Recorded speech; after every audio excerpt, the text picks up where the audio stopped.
What's going on, guys? It's Cimo. We're here with all the squad. Everyone get their shout outs in, but who are we with today? Hey, my name is Johnathan Gochenour, and I topped 16 the YCS Chicago with Prank Kids. You're the only prank kid in top 32, I believe, so congrats to you there. So what made you decide to play this deck? I've been playing it now since Rock released, okay. Which, you know, came out in a special edition, and obviously you couldn't play it beforehand because you didn't have enough fodder to keep coming out and make combos. So with the release of Rock, you're able to actually end with a board of Summon Sorceress, Griffin, Totally Awesome, and Pandemonium set, and have a prank in hand, so you're guaranteed at least Weather Washer. So that's like the combo of any two pranks in Poly or Invocation. Regardless, if you don't open that, you just like keep like grinding and grinding, and then like make a Warlord board and game the following turns. So sure. Cool. All right, let's see what you got. All right, so obviously this is top cut mat for top 32. But I'm going to go ahead and do the profile on my sponsors mat. Okay. Who's your sponsor? The sponsor is going to be Jerseys, Gaming, Cards, and Comics. I am on the team called Team Monster. My jersey didn't come in, so I'm just wearing the shirt for jerseys. But we'll go ahead and get started with the deck profile. So I will start with the standard stuff. You know, you play 3 of every prank: Dropsies, Lampsies, Roxies, and Fansies. So this one is a Foolish Burial. This one burns for 500.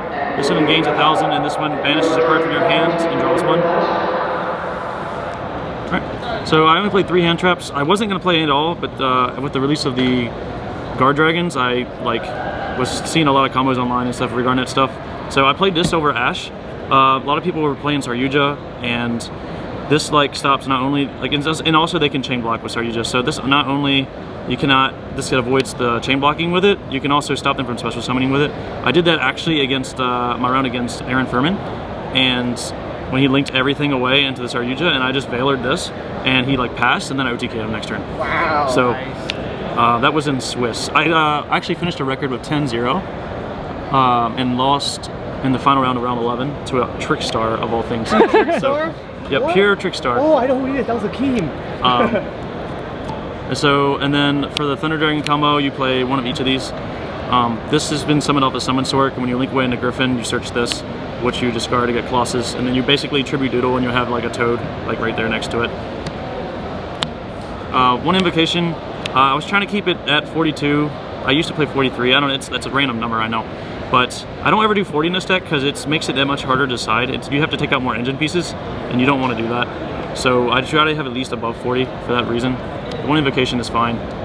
You play 3 Polymerization. I'll get to that in a minute. Another one of is Reazing. This is just another extender. All the pranks are different levels, so you can, like, usually they call wrong, and you play the 3 hand traps, which, you know, sometimes that comes up where you'll hit one, but it's very rare. And also this is it's really good after you side, because like you can summon Pankratops with this. Oh, that's cool. Sometimes you hit you summon Thunder Dragon Dark too, and that's also fine. That's sick. I like it. 3 Pandemonium. You max out on all your fusion stuff. So 3 of that, 3 instant fusion. Sorry about the rarities. I'm like bad and poor. But 3 Poly, 3 Pandemonium, and 3 instant. You want to try to be able to have you have to be able to play. Right? So you can't play without any of your fusion spells or at least pranks, which you also play 3 of. So that's this is your token generator, so you can start either a Link Summon or start into a Fusion Summon.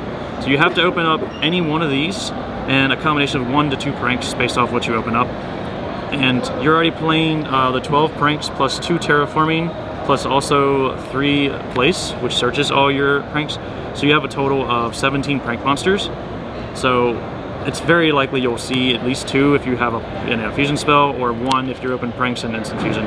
So opening up just one of these out of the 42 cards in the deck is at least 80%, not counting like desires and stuff like that. So it's pretty good. And then of course I play 2 desires. You can play 3 because of Rock, but like I said, I want to keep the card count down, and I can't really keep it down by adding a 3rd desires. It's probably still fine because it's another consistency card, but the one time I did banish all 3 Pandemonium, very unlucky, and I did lose that one. But this, I mean, overall it was good when I see it. I only use it when you have to. Like, if I don't need to use this, I'll banish it off Rock and just draw a card.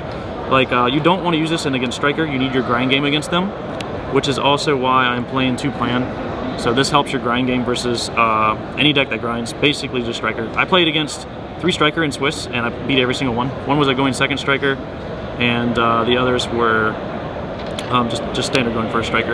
Did you win against time or just like out of the entire tournament, I won 4 matches, including top cut. I won 4 matches in time, and 3 of those could have gone either way, except for the last one where I had literally the whole combo, but they called time, so I just wanted to drop at the time. But there's the 2 terraforming I mentioned for the field spells, but 3 of those 4 was legit, like it could have gone either way, and then the 4th one was against Lunalights, against Firecracker, and I won with attacking over Pankratops. I used Pankratops by attacking over that his like Rusty Bardic for 500 damage. Oh wow. And I'm also calling that Prankratops from now on, because but the last 2 cards in the deck is 2 twin. These were called by the grave back in the last format. I didn't think like anyone was going to be maining Bell anymore, and most people probably aren't going to side it. With this event, with a lot of Thunders, they might change back again. I might have to go back to Call by the Grave. However, any Ash Blossom or Valor, like obviously you can't stop impermanence, but that doesn't do anything to the deck. Gamma, however, did. I lost in final round with Gamma. You can't do anything with that. But 2 twin, it was really good against all the back row decks I played. I played a lot of Geist Strikers and like just random back row decks. As for the extra deck, so I play 2 Doodles. You can play 3, but with the extra deck's very tight if you're trying to do the Thunder Dragon combo. So you need to because the Thunder Dragon combo requires Summon Sorceress, Griffin, and obviously the Colossus. So that's 3 cards that you have to play. So you can recycle these back with your Pranks card, and then also Prankhead's Plan. And usually we put back 1 with Pranks on your end phase. Like you're always ending on Pranks. Like there's very little reason that you should never not have Pranks, because even if they Ash this, is if you open up either Pandemonium, if you already hard up in Pandemonium, then you can just use the fancies and jump the Pranks and then add it back with this later. So it's you always want to end on Pranks because you want to keep your card advantage, and also that also draws into hand traps, which helps win a lot of games. So that is those, and then you play 2 of the Bow Wow. Bow Wow is, again, you can recycle any of these back with Pranks in the plan. I usually do Ring Around the Rosie in the beginning if I don't open a fusion spell. So you go like Pranks or Instant Fusion, and then you go into either this first or a Voodoo, depending on what you think they have in terms of hand traps and what you have in your hand. And then you literally just cycle out. You go summon a Prank, go out, summon Doodle, summon a Prank, go back to Bow Wow, summon a Prank, because you want to get the resources in your grave so you can resolve Pranks as well as this on your following turn on their turn. Which these all the links add back from grave to hand, and the fusions summon from grave. As for the other 2 cards, you can actually make these whatever you want, but obviously having both has paid off. I got the one giving its Furman and a couple in Swiss with this. This won me a couple 2 Thunder Dragon matchups, and so I think that's pretty standard. You should play. You have the room for it, so why not? And it's easy to go into even after turn 1. Rowan Roaster, I made it every time I played Geist and Striker, whenever I Kaiju them or they wasted their Widow or didn't activate Widow. So they would just lose their entire back row, and I would float into 2 more Pranks. So Heavy Storm, or sorry, Feathers, Heavy, oh my goodness. Harpy's Feather Duster for them for free. Totally awesome. I actually didn't make this as much as I wanted to, but because sometimes you would open up Invocation or Poly later on your turn off of the draw of a rock, and you can still do Colossus, Griffin with Pandemonium and Weather Washer, but you can't get to this. But when you see this, it's good. It's good for the combo. The pure builds play this obviously, and only end on that, and I don't think it's enough. So having the access to the Griffin Colossus combo with that is much better. 1 Butler, along with the Roaring Roaster. You only need 1. You can cycle them back if you ever need to use it. You can actually use this twice. I used this twice in 1 turn against one guy when I opened up Pandemonium in my starting hand. I had to set double. I set double Pandemonium, and I had Bow Wow on board, and then I already had the 3 Pranks, so 2 on board and 1 in hand. So I made this and blew up his board, and then he had Monster Reborn and a few other extenders. And so after I had to use Bow Wow, put this back and 1 other card in my hand, and then activate the other Pandemonium, and made this again, and then blew his board up again. So, and I had like 4 monsters, or like two monsters on board still, and he had nothing, and he had to pass. So, his only effect that's once per turn is the floating effect, which rarely comes up. 2 rockets. You never need 3. Some people say you need 3, but you never. Like, you make 1 with instant fusion, and you don't make any more on your turn unless you're gonna poly and then summon back 2 links, and then like you OTK.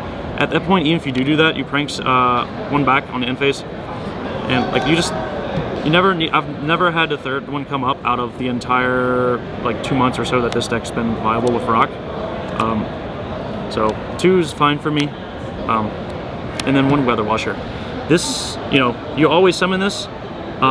Some people instant fusion into this and play 2 of this instead, but like I don't. Like I said, the extra deck's tight with the Thunder package. You only need 1 of this. I've never ever needed 2, except when I accidentally forgot to shuffle it back once. So other than that, this is the one that summons on your opponent's turn back from grave, and you can't be killed by battle. So other than that, you always 1 is fine. Once you usually do that, you resolve. Next turn you win. So side deck, it was gonna be like Cosmics and stuff, but obviously Pankratops is better, or Pankratops as I'm calling it now. Let's add an R here, please. This, like I said, won me the game against the Lunalight guy, and a lot of our matchups actually, even against Furman when he had the 1 negate after I hand trapped him. This just like outs the Hot Red Dragon Abyss thing for the Guard Dragon summon. So this is very good. I'd always keep it at 3. It's also good against Geist. 3 evenly. My friend told me not to play this, but I literally like beat Geist. Like, I mean, they're supposed to be able to play around this if they have like the field spell and then like any multi-figure in hand. But the time that I did have this against the Geist player, I had 2, but he didn't play red anyways. He kept like Solemn Warning, so I didn't even use the other. And like I evenly matched him for like 6. Oh, quick tip. Evenly matched sucks against me. The guy, I had someone evenly match me against the Going Second Striker deck, and he evenly matched me for like 7 cards after he baited my Toad negates with like Desires. And then like I just kept Pandemonium, and his battle phase is gone, and then I had like 4 link materials on board, or the Weather Washer with 2 link materials after tributing off, and then I had like a full hand of stuff. So don't ever evenly match against pranks. It's a bad idea. 2 Gamma Seal. I probably want to up this to 3. Well, depending on how many strikers decide to like keep topping. Like if it's obviously this is a blowout against striker. You just make Rowan Roaster after you make this and they lose. So the 3rd twin comes up every now and then. Obviously you side it in against back row decks. 3 impermanents. I chose to main Veiler over impermanents because when you draw off a pranks on end phase, which you do every turn, you want to draw something that's playable on their turn. If you draw this on end phase, you can't use it, and you can't use it the following turn because you have cards on board. So you want to have like hand traps that you can draw into. You put this in going first or going second against any combo deck. Ash, self-explanatory. You want Ash. It's the best generic hand trap probably still. That like I don't know, like Veiler I think is better for the combo decks at the moment because they just chain block you so much. So this is better. You still want it in for the combo decks, but ashing a Saryuja over Veilering it is much worse I think. And then a token for the Pranked stuff. I actually have a Pranked token coming in. Oh wow! All right, man, that was super thorough. Thank you so much for that. Any final thoughts or shout outs you want to give? Like I said, shout outs to Team Monster and the rest of my team. They helped pay for my trip a little bit. A sponsor. I just recently joined this team right before the PPG event a few weeks ago, so they've been really good to me. I've talked to them a lot. They have fun. Shout outs to my friend Kyle. He loaned me the Thunder Dragon Dark and Colossus that I needed for the event because I sold all that stuff long ago. And then shout outs to the cameraman over here. He loaned me a Speed Dual Polymerization because the LOB one apparently it was too noticeable to play with. Yeah, too thick, THICC. But that is the profile for pranks. Awesome, man.